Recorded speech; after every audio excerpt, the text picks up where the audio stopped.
Alright guys, I was helping a student redesign a part for a project they're working on, and they needed a part to connect three tubes together. The part they were working from was very similar to the one I've got here, but the tubes connected at right angles in three different directions, and they wanted one like this where one of them was coming off at a 45-degree angle along here. So I said I'd have a go at CADing it up on Fusion 360 so we could 3D print it. And while I was doing it, I thought this was a great activity for use with the Revolve Tool and a great little learning activity for thinking about things in multiple planes. So I thought I'd take you guys along for the ride and see if you could follow along and have a go at this. It's a great way to learn to use the Revolve Tool skills efficiently and effectively, and to produce something quick and simple like this. So to do this, I'm going to start with a new part, and the first thing I'm going to do is a new sketch. And I'm going to sketch on this surface here. It doesn't really matter which one you're going to go with, but as long as you do it. Now I'm going to start with my line tool. You can do this as a line or rectangle, it's up to you, but I'm going to use the line tool. It's just a bad habit I've got, but it's just my preference. So I'm going to go 100 along, and then with the line tool again, I'm going to come down 23.5. So this is the outside diameter of the tube holder that I'm making, and then I'm going to use my line tool again to come along, and you can see what I mean by you could have used the rectangle tool here. It's just my weird preference. I'd prefer to use the line tool. The second one, I'm going to come across at an angle down here. Now this is where the line tool is a lot more efficient. I'm going to do 100, but then I'm going to press the tab key and go into the angle measurement and set 45. And that sets that for me nice and easily. I'm now going to use my line tool again, and you can see how I can snap it to a perpendicular angle or 90-degree angle, making it square, and again set this to 23.5. With my line tool, I'm going to draw a line. I'm going to go well past where I want it to be, but I'm keeping the angle exactly. I'm looking down in the bottom corner there at the right angle symbol, and I'm just going to click up there. I know it's way too big, but I can trim it afterwards. And I'm going to do another one from here, and I'm going to do exactly the same thing. Come past it, look for the right angle symbol, and click. I can now use my trim tool by pressing T. You see the trim tool up here. And I can trim that part, and that part. And I've got these two parts here. And what I'm going to use these for is each of these is going to be revolved separately around their relevant axis to give me a tube. So I can exit my sketch, but before I start doing any revolves, I'm going to sketch in the other part. And the reason I'm doing it in this order is just so I know where everything is and I can get to my central coordinate point here. And you'll see why later on I like using the central coordinate point. So I'm going to do a new sketch, and perpendicular to this, so I'm going to be looking down this line here. I'm going to go on this surface here. And you can see I can looking right down what I've just drawn there. And I'm going to use the rectangle tool this time. So from here, I'm going to go across 100, press tab, 23.5, and enter. And that's that done. And it looks a little bit off and a little bit weird there, mainly because we're looking at just lines out of order. But as I revolve round, rotate round, you can see that everything as it should be. So I'm now going to start with my revolves. If I press create, I can go to the revolve option here, and this revolves a solid object around a central axis. So it takes the 2D surface, the cross section, and revolves it.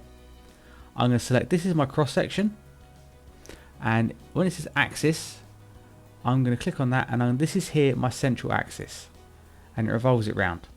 And that looks good, except I've got this weird cone here where it hasn't revolved that section in there, and I want that bit to be revolved. So if I go back to selected, I should be able to go back in and select that. It's not actually letting me select it. So what I'm going to do is I'm going to delete my axis selection, go back to selected, click on it now, and then reselect my axis. And now I can press OK because I've got my full cylinder. The problem I've got here is that my sketch is gone because I've used it. But I can manually go back into sketches and reapply that sketch and make it visible again, so I can do the whole thing again.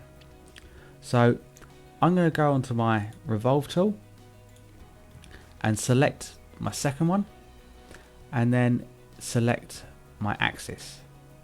Now I'm going to have the same problem again, except I can't, no matter what I do, select that part in there, because this part here is solid and the sketch is inside it. So I'm going to press OK and leave it like that for now. And this is why I'm doing it in this order. I want you to see how we can step back, or we can actually suppress parts in our history so that we can then access what's underneath them.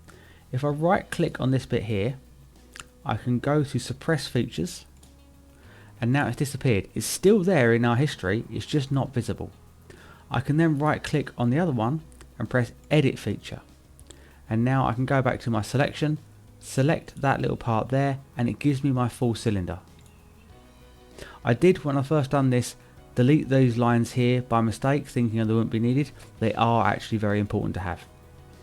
I can now right click and unsuppress the feature, and it's back.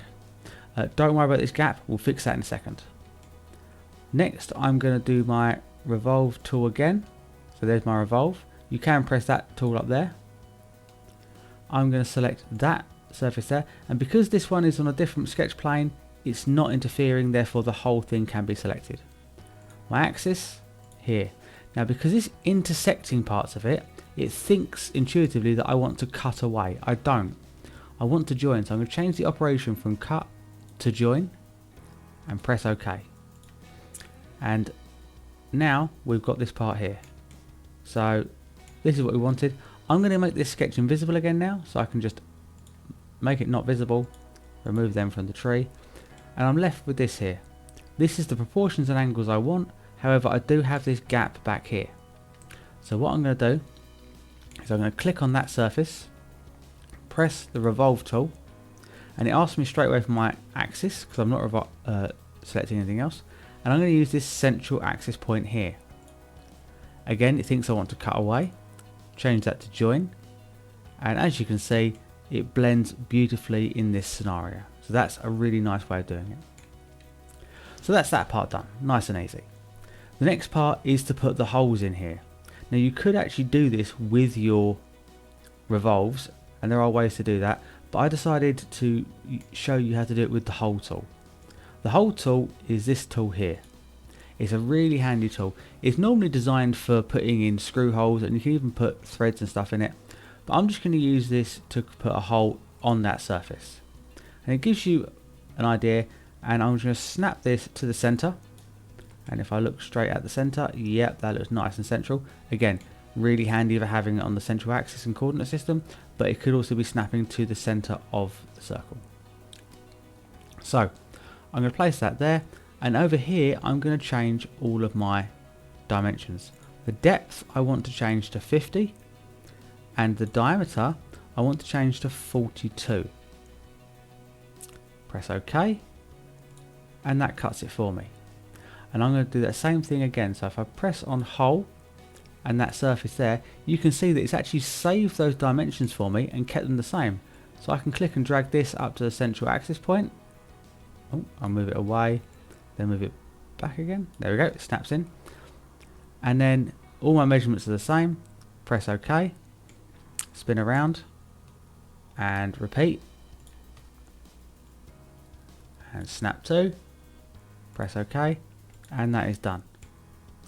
And that is what we needed to make.